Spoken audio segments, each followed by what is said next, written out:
नितीनजी काळे, सर्व भाषेतील सगळे नेते मंडळी, समोर उपस्थित माझे सर्व जनता जनार्दन, जीवाभावाचे सगळे सहकारी, रात्रीचा दिवस करून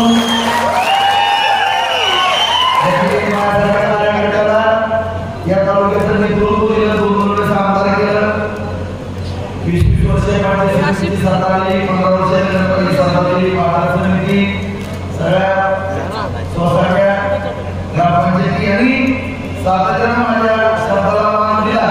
असे सगळे उपस्थित समोर बसलेले माझे वडीलधारी मंडळी, प्रमुख बांधव, माझ्या जीवाभावाचे सर्व सोबत आज या ठिकाणी अत्यंत महत्वाच्या मेळाव्याची आपण या ठिकाणी करून आलो आणि या ठिकाणी हा मेळावा आयोजित करत असताना आता सगळ्यांनाच नेमका प्रश्न पडला असेल की भाऊ आम्ही तुमचा निरोप आला तरी ताकदीने काम करतो, बोलतो, तुम्ही एवढी काय काळजी घ्यायला असं मला आता सगळेजण विचारायला तर ही काळजी आता माझं पण 54 वय झालं, ही एवढी काळजी करण्याचं कारण एवढं आहे मित्रांनो, 30 वर्ष झालं तुम्ही घरावरती कुणाच्या नावावर फिरला, कुणाला जेलमध्ये जावं लागलं, कुणाला मार खावा लागला, कुणाचं काय काय नुकसान झालं किंवा काय काय गावामध्ये काय घटना झाल्या आपल्या सगळ्याला माहिती. राणाला मी सांगून तरी जवळपास 3000 तर आरोपीच असतात सगळे, परंतु भगवानाच्या आशीर्वादाला संतनाथाच्या कृपेनं बऱ्याच 90-95% केसेस आपल्या नील झाले. थोड्याफार ते पण मित्रांनो समजते हे सगळं आपण बहुदय मित्रांनो, परंतु आज कुठंतरी गेली 15-20 महिने झालं योगानं माननीय नरेंद्र मोदी साहेबांच्या मार्गदर्शनाखाली एकनाथ शिंदे साहेब मुख्यमंत्री झाले, फडणवीस साहेब उपमुख्यमंत्री झाले आणि अजितदादा उपमुख्यमंत्री म्हणून आपल्यावर काम करू लागले आणि माननीय नरेंद्र मोदी साहेबांच्या मार्गदर्शनाखाली गेल्या वेळेस सुद्धा देवेंद्र फडणवीस साहेब मुख्यमंत्री होते मित्रांनो, त्यावेळेस सुद्धा एक माझ्यासारखा कार्यकर्ता माजी आमदार असताना सुद्धा कधी अभिमन्यू पवार जर परिषदेला आले आमदार त्यांची जगातली PS होते, त्यांनी फडणवीस साहेबांनी आवर्जून सांगितलं होतं की राजभाऊ समाजाला तरकटी राजभाऊ माझे आमदार आहे, एखाद्या समाजाची चुकून जर भेट राजभाऊ झाला नाही आणि कधी अडचण आली तर राजभाऊ तसंच निघून झाल्यापर्यंत मुंबईला जायचं म्हणून तुमच्यावर जबाबदारी टाकून की राजभाऊला माझ्या आमदार असली माझ्यापर्यंत गडबडी भाषातून घेऊन यायचं आणि भाषा समाजाचा विकास करायचा. सातत्याने मित्रांनो आपल्याला त्या देवेंद्र फडणवीस साहेबांनी सातत्याने आपल्याला मदत केली, गेल्या मुख्यमंत्री असताना सुद्धा मदत केली आणि आता सगळं काही आलं गेलं होतं मनाचं मान असतं मित्रांनो, बघा कसं कोण असते ते आणि कुणाबद्दल काय असते जरा मला थोडं बोलायचं, कारण स्वतःला मुख्यमंत्री होता येत होतं, आम्हाला करायचं मला असं वाटत होतं की देवेंद्र फडणवीस साहेब मुख्यमंत्री होते काही, परंतु पक्षासाठी किंवा ज्या ज्या लोकांनी आपल्यासाठी काम केलं जर सत्ता नसेल तर त्याला न्याय देता येणार नाही. त्याच्यामुळे शिंदे साहेबांना ज्यावेळेस मुख्यमंत्री करायचं होतं सुरुवातीला त्यावेळेस त्यांना मुख्यमंत्री केलं नाही म्हणून त्यांच्यामध्ये काही थोडंफार चाललेलं होतं.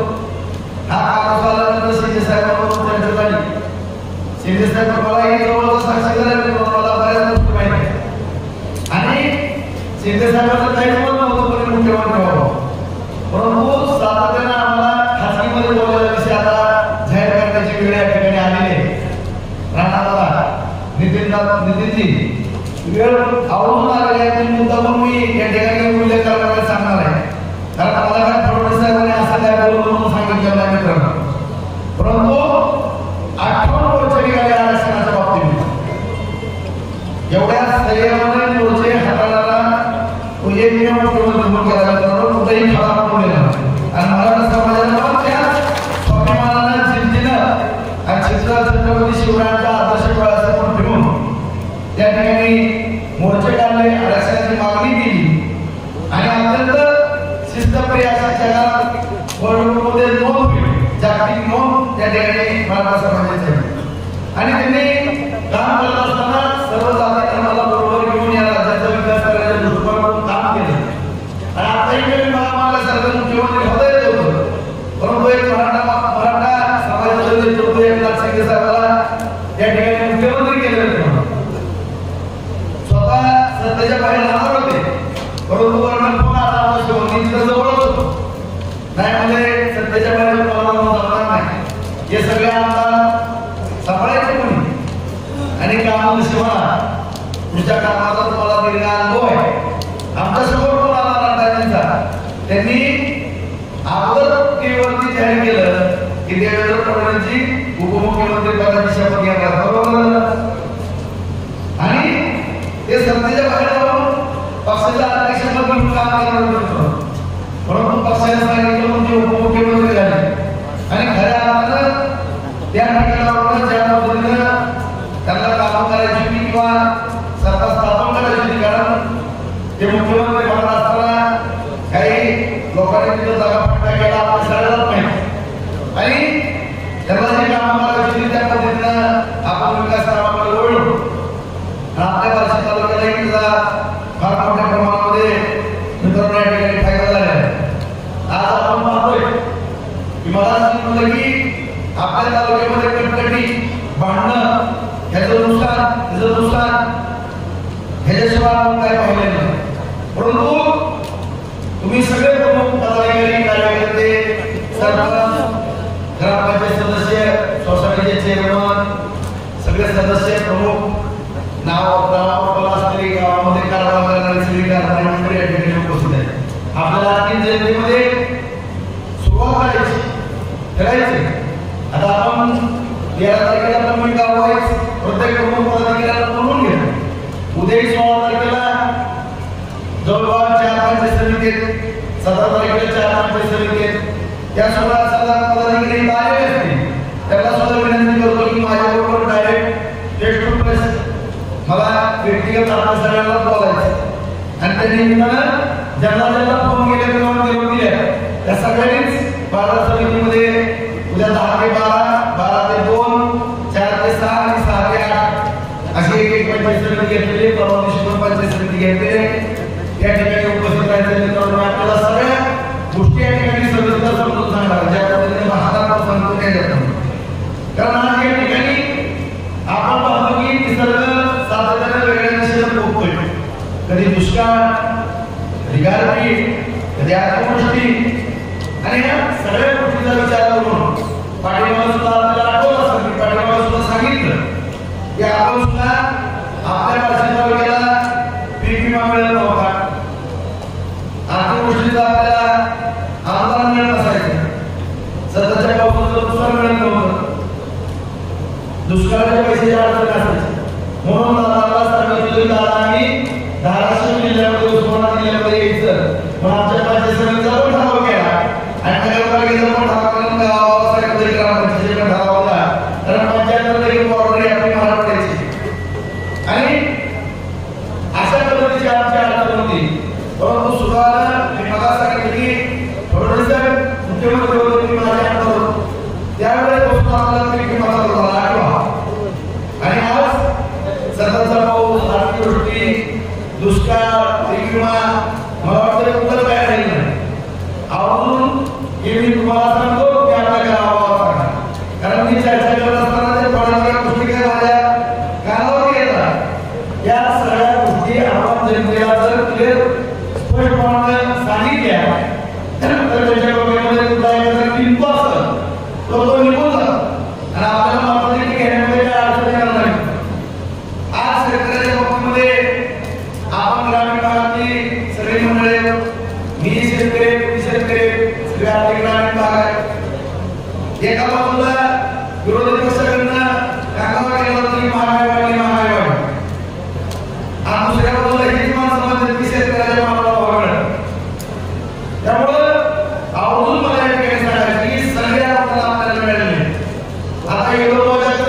सुद्धा मिळते. सगळ्यांना माहिती आहे की आपण कशा पद्धतीनं ज्या सर्व मीडिया समोर आहे कशा पद्धतीनं आपण न्याय देण्याच्या दृष्टीकोनातून प्रयत्न करतो, प्रामाणिकपणाने प्रयत्न करतो आणि कमीच्या प्रमाणामध्ये जरी नुकसान झालेलं असलं तरी भले अशी मदत या ठिकाणी शेतकरी बांधवाला होतो. राजकारण हे बोलत होते मला चर्चेत मिळालो म्हणजे काळाच्या बाबतीमध्ये थोडं नुकसान झालं. बरोबर आहे चर्चा आहे का नाही? तुम्ही अजिबात काळजी करू नका. राज्य जबाबदारीसाठी गंभीर आहे. मध्यंतरी 30 रुपयाचा अनुदान मिळालं. बरोबर आहे. शेतकऱ्याच्या पाठीशी सरकार राहणारच आहे, राहतोय. त्यावेळेस माननीय फडणवीस साहेब देखील अजितदादा साहेब देखील यावेळेस आम्ही त्यांच्या तोंडातून बोललो. बरोबर जे काही नुकसान झालेलं चित्र या ठिकाणी निर्माण केलं जात आहे त्याचं सुद्धा अनुदान देण्याची या ठिकाणी आम्ही या ठिकाणी प्रयत्न करू आणि फडणवीस साहेबांना आम्हाला त्या पद्धतीचा कामामध्ये असल्याच्या बाबतीत काळजी करण्याचं मोठं कारण नाही. दुसरा मुद्दा सोयाबीनचा आहे. सोयाबीन तर एक जागतिक पीक आहे. त्याच्या बाबतीमध्ये कुठली अडचण आली त्याला सुद्धा 4,000 कोटीची तरतूद केली. आचारसंहिता आहे. आता आचारसंहितेमध्ये कुणी पण काय पण करत नसतं, लगेच टाकले देत नसतं. थोडं त्याला सुद्धा थांबा. सोयाबीनच्या बाबतीमध्ये सुद्धा चांगला सकारात्मक निर्णय होणार आहे. त्या गोष्टी तुम्ही आपल्या शेतकरी बांधवांना समजून सांगा. कुठली त्या ठिकाणी अडचण येणार नाही. कारण आज या ठिकाणी मी सगळ्या मित्रांना सांगू शकतो की कुठलाही राजकीय व्यक्ती मग तो कुठलाही पक्षाचा असतो, कुठलाही राजकीय व्यक्ती कुणीही जाणून कुठली गोष्ट करत असतो. कुठलाही पक्षाचा मानत नाही. मला सांगा कुठल्या शेतकऱ्याचं किंवा विशेष वर्गाचं नुकसान करून वाईटपणा घेण्याची मानसिकता कोणाची असते का? तुम्ही सांगा बोल येईल का? तुम्ही काय घ्यायचा का वाईटपणा कोणाचा? त्याच्यामुळं काम हे होत असतं, काम संघटनेचं होणार आहे. ते फक्त मांडणारा लोक त्याची व्यवस्थित आहे. आता मी आहे, राहणार आहे, आम्ही कळमळीचं काम करणारे कार्यकर्ते तुम्ही घडलेला आहे. आम्हाला 100% या गोष्टी त्या ठिकाणी आम्ही मांडू. त्या ठिकाणी कुठल्या अडचणी येणार. आज या ठिकाणी आपण सगळेजण पाहत आहे, सगळ्यांना माहिती, सगळेजण या ठिकाणी साक्ष करा. प्रत्येक गावाच्या ठिकाणी बार्शी सरकारने पुढे झाला आहे. बरोबर आहे. तुला पण मान्य आहे ना? आहे का नाही मान्य? आला नाही की मोठ्या प्रमाणामध्ये त्याच्या आयुष्यात आपण बघितलं आला नाही. आला का नाही त्याला मोठे सांगा नाही भविष्यात पण आपल्याला मी आणि किती आनंदामध्ये का नाही. आज मानवते आपल्याला पाहतोय दुष्काळ परिस्थिती किती भयावह आहे. आज या ठिकाणी सातत्यानं आपल्याला दुष्काळाचा सामना करावा लागतो. मित्रांनो 10 पैकी 4 वर्षामध्ये किती दुष्काळ आपण समोर आणि हा दुष्काळ कायमचा आपल्याला हटवायचा. आता तुम्ही सांगा जर मी मंडळ मांडत असाल, खोटं बोलत असाल किंवा काय करत असाल, तुम्ही सांगा या ठिकाणी की माझ्या काही शब्दावर किंवा माझ्याकडे काय चुकत असेल तर तुम्ही सुद्धा प्रचार करू नका की शांत बसा मला शांत बसू. जर मी चुकीची माहिती देत असेल तर जर चुकीची माहिती तुमच्या समोर मांडत असाल तर मला सुद्धा सांगा भाऊ तुम्ही खोटं बोलताय, तुम्ही पण घरी बसा, आम्हाला पण शांत बसू. तुम्हाला जे करायचं ते करा. मला त्याच्याबद्दल तुम्हाला काय करा.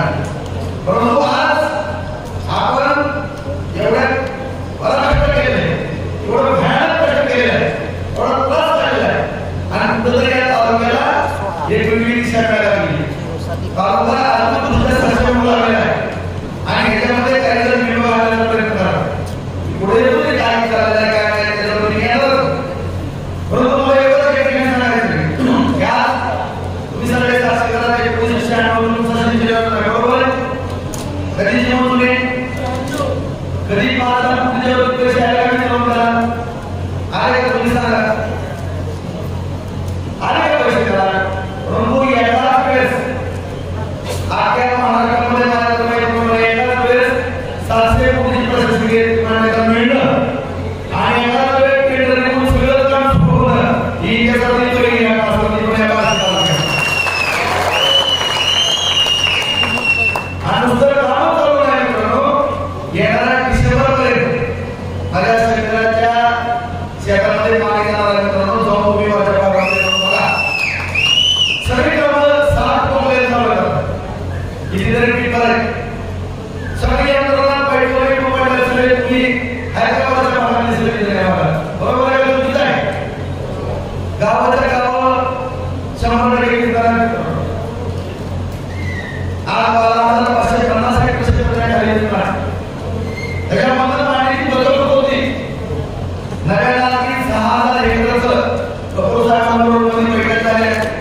सिटीने प्रस्ताव पाठवले, ईडीने प्रस्ताव पाठवले, फडणवीस साहेबांनी निवेदन दिलेलं आहे, सातत्याने त्याच्यावरती आपण काम करू.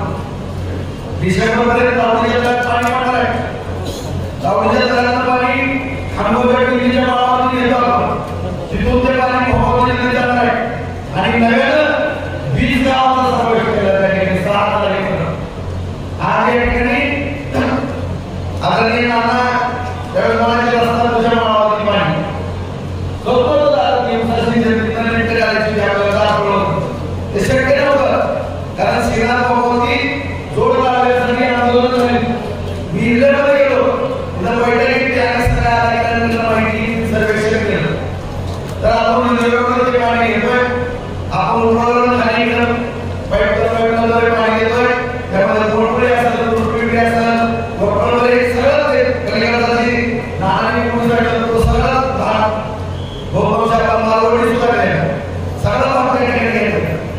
अशा रीतीने खांबा घेतोय, धोतर घेतोय, कुसळ घेतोय, नव्यानं सुद्धा खांदागाव असतं, गौडगाव असतं, नव्यानं एक यादी माया सगळी गावं त्या ठिकाणी घेतली आणि नव्यानं 6,000 हेक्टरचे काम त्या ठिकाणी दिलं. त्याबरोबर 37 आठवडा लावून घेतले, 35 आठवड्याचे काम आहे. दुर्दैवाने फक्त चिंचोलीचा एक आठवडा तलाव विकलीच आहे. कारण मी या दिवशी सांगितले की मला प्रश्न विचारला काय शेतकरी बाबांनी भाऊ तलाव 90% प्रक्रिया सुद्धा पूर्ण केली.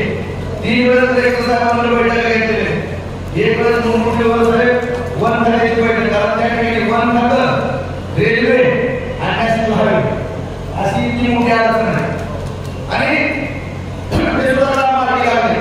कलेक्टरांनी कामं होती करून दिली, वन खात्याच्या जमिनीला कामं दिलोय.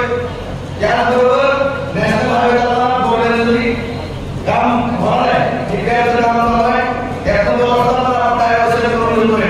त्यामुळे तो साठवण तलाव 100% तोही पूर्ण होणार, त्याच्यामध्ये सुद्धा कुठे अडचण असणार नाही. जय महाराज. अशा रीतीनं जवळपास 20,000 कोटी गेले, 101 साठवण तलाव पूर्ण केल्याशिवाय मिळतो असणार. अशा पद्धतीने सुरुवात केलं. कर्नाटकमध्ये 800 साठवण तलाव आहे, साधारण तलावाचा साठवण तलाव, परंतु 101 साठवण तलावाची प्रयत्न केलेली. आज मी तुम्हाला या ठिकाणी सांगितल्याप्रमाणे 20% क्षेत्र दिसतंय, 40% 40% 60% चालू आहे. 100% होणार आहे. येणाऱ्या 1 वर्षात 1 ते 1.5 वर्ष नवीन 50,000 एकर जमीन 12 महिने 50,000 एकर जमीन 12 महिने बागायची. आणि जबाबदारी शब्द देतो तुम्हाला, येणाऱ्या 5 ते 6 वर्षाच्या आत 1 लाख एकर जमीन या ठिकाणी मिळाली आहे. 1 लाख एवढं आपण पडून काम केलं तर या ठिकाणी शेतकरी बांधवांच्या शेताला पाणी मिळणार आहे. रात्रीला दुसरा मुद्दा बोनस 101 साठवण तलावामध्ये एवढी जमीन दिसते, पुढे 300 तलावामध्ये जवळ आहे. आणि आता सांगितल्याप्रमाणे जे 23.66 TMC पाणी, हे पाणी मराठवाड्यात द्यायचं, उजनीतनं हाकाचं पाणी. आणि दादा आम्ही या ठिकाणी आवर्जून आपल्याला सांगू की आम्ही पश्चिम महाराष्ट्रात गेलेले असतो तरी जवळपास 80% मराठवाड्याची निगडीत आहे. आणि आम्ही मराठवाड्याचे एक त्या मराठवाड्याचं प्रयत्न असलेल्या पश्चिम महाराष्ट्राच्या विषयामध्ये सेवक आहे. फक्त तिकडे पाणी जाताना आउटलेटच्या माध्यमातून पाणी आम्हाला घेताना अडचण करून कारण मुलांचे पाणी मिळणार आहे, मुलं पाणी मिळणार आहे. कारण फडणवीस साहेबांनी कृष्णा मेळा योजना ही योजना पाणी येत आहे आणि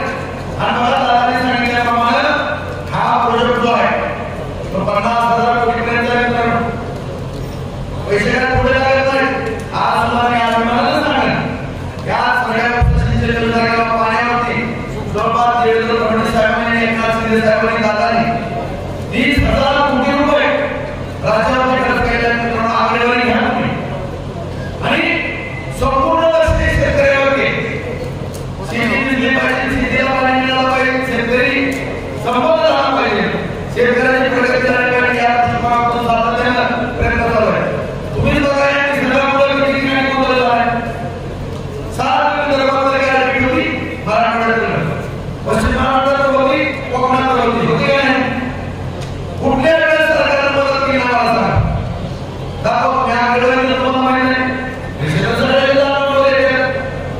अशा रीतीनं शेतीच्या पाण्यावरती काम करण्याचा प्रयत्न या ठिकाणी चालू आहे शेतकऱ्याला या ठिकाणी प्रगतशील बनवण्याचं या ठिकाणी काम चालू आहे मित्रांनो आणि विनाकारण काही भडकवणारे बापाला बनवणे त्यामुळे आपल्या कार्यक्रमाचा विचार करा 25 वर्ष आपली एक पिढी नुकसान केली पुढच्या पिढीकडे आपण काळजीपूर्वक बघायला गरजेचं आहे गावागावामध्ये गेल्यानंतर एकच असते गोपाल 50 पोरं पिढ्या लागायची 100 पोरं पिढी लागायची कशामुळे जर ते शेतकऱ्याच्या शेताला पाणी मिळालं असतं कुठल्या शेतकऱ्याच्या मुलाला शेती नाही मला सांग आज मला पण बोलून द्यायचं मी पण माझी मुलगी देताना काळजाचा डोळा एकदा बोलावला जेव्हा झाला विचारलं तो पोरगा काय करतो त्याला शेती आहे का नोकरी आहे का बागायची आहे का द्राक्षाची आहे का दुसरी आहे का बाग आहे का आंब्याची बाग आहे का केळीची बाग आहे का पक्कोला तुम्ही सांगा प्रत्येक वडील यांना तुम्ही त्या गोष्टीकडे पहा आणि जर प्रत्येक शेतकऱ्याच्या मुलाला ज्याची लग्न होण्याची राहिली मित्रांनो त्यांना तो मुलीकडे पाहिजे आहे का सगळं आहे का तुम्ही सांगा जर त्याची 25 एकरच्या जमीन थोडीच असतं पाण्याला फेमस असतं तर तो पोराला तरी काय करणार तो पोराला काय करणार आहे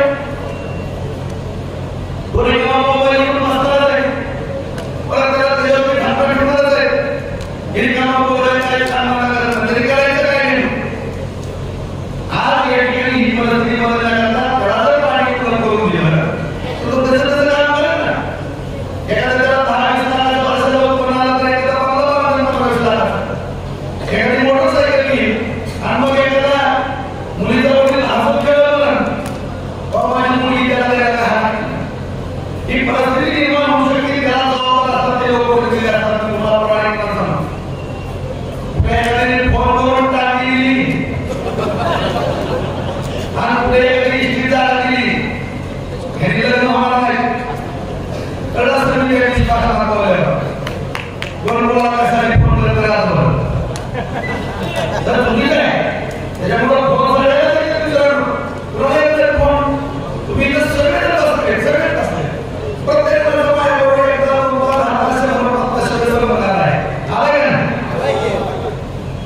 किती फोन होते किती फोन होते नागझरी नदीवर पूर परिस्थिती आली आल्यानंतर तुम्ही फोन पूर्ण रात्रभर तुम्ही फोनवर होते आणि हा व्यक्ती तुमच्या फोनमुळे जिवंत आहे वाचला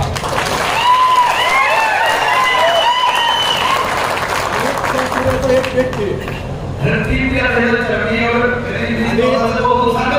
कधीच त्यांनी सांगितलं नाही 3 वाजता फोन करून मला काढलेला आहे फोन ना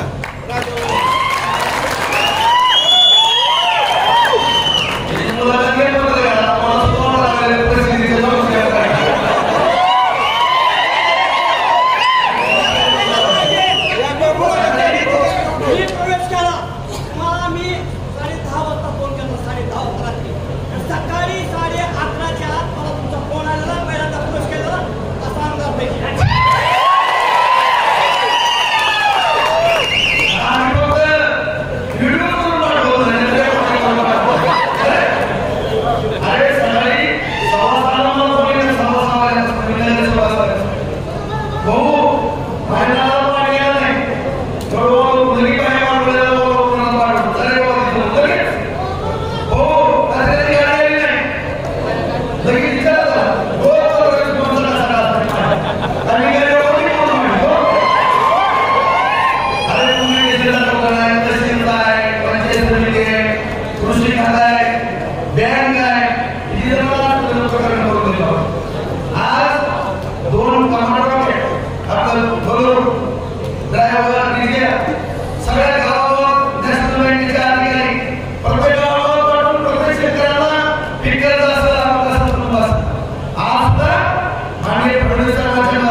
आणि एका बाजूला बँक वाचवणारा या ठिकाणी कार्यकर्ता तुमच्या समोर आहे, बँक वाचवणारा. एका बाजूला बँक बुडवणारा माणूस एका बाजूला आहे. कधी सुद्धा किसी बँकेचा रुपये करत घेतलं नाही. फक्त 50,000 रुपये निवडणुकीला उभं राहण्याकरता घेऊन गेलो. तिथं जेवढी करतो. पण त्या डीसी जोड कोण डीसीचा वापर कशासाठी केला कुणी केला? कारण की सगळ्यांवर पोळा काय म्हणते की कसा बघायला अरे किती खोटं बोलता, किती नाटक करता, किती दिशा बोलता. परंतु आज या ठिकाणी जिल्हामध्ये त्या ठिकाणी माध्यमातून आपण अशा पद्धतीने काम करतो आपल्या सगळ्याला माहिती. कुठल्याही शेतकऱ्याच्या अंगावर उद्भवत नाही मित्रांनो. आज पाण्याचा विषय, बँकेचा विषय, बाजार समिती जाऊन बघा. कुणाकडे बाजार समितीची पहिली 2 कोटी रुपये सुद्धा कधी मिळाला नाही. उत्पन्न शेष पहिल्या वर्षी 7 कोटी, दुसऱ्या वर्षी 8 कोटी, तिसऱ्या वर्षी 12 कोटी, चौथ्या वर्षी 12 कोटी, आता 13 कोटी रुपये. सगळं चकाचक पैसे झाला नाही, झाला नाही. कुठे गेले पैसे? शेतकऱ्यांच्या हिताचा वापर कोणाकडे केला, भूमिका केल्या, गाड्यांना केल्या. आज महाराष्ट्राचं उत्पन्न मोठ्या प्रमाणामध्ये येत असेल. एका कोल्ड आपल्याला 10 करायच्या, आतापर्यंत 3 झाल्या. आणखी आपल्याला निरंजन